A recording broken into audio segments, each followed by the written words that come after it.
Welcome to the Crumb Cake Kitchen. Today we'll be making chocolate ganache. Use the best quality chocolate you have available to make ganache, and you'll be rewarded with a smooth, creamy ganache. For the record, today I'm using Kirkland semi-sweet chocolate chips from Costco. Most of the stores in our area are shut down right now, and I'm having trouble getting some of my ingredients. I've decided to improvise, and I wasn't disappointed. This ganache is so tasty, and the difference is insignificant. I'll be covering a cake with ganache, so I'm using a 2-to-1 ratio. That's 2 parts chocolate to 1 part heavy cream. Weighing your ingredients ensures success, and I'm using 500 grams of chocolate to 250 grams of heavy cream.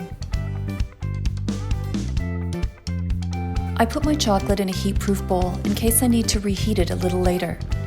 Heat your heavy cream until just before the boiling point and carefully pour it over your chocolate. Make sure all of your chocolate is covered.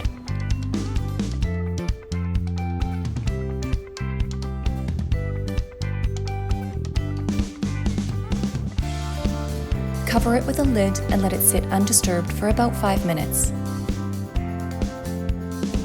After 5 minutes, remove the lid and slowly begin to incorporate the cream and chocolate.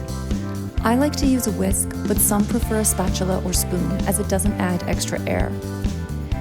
It may look like it's not working, but just be patient. The magic will happen as you keep stirring. In the last few seconds, the whole batch will pull together into a beautiful ganache.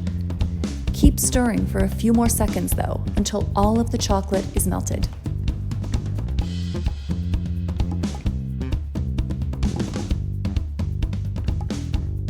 If you find that some of your ganache did not melt, place the bowl in the microwave for 10-second increments to give it a little extra heat.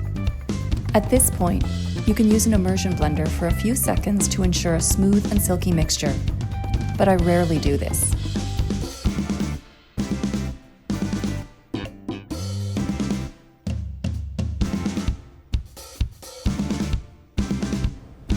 Your ganache is ready when it's reached a peanut butter consistency.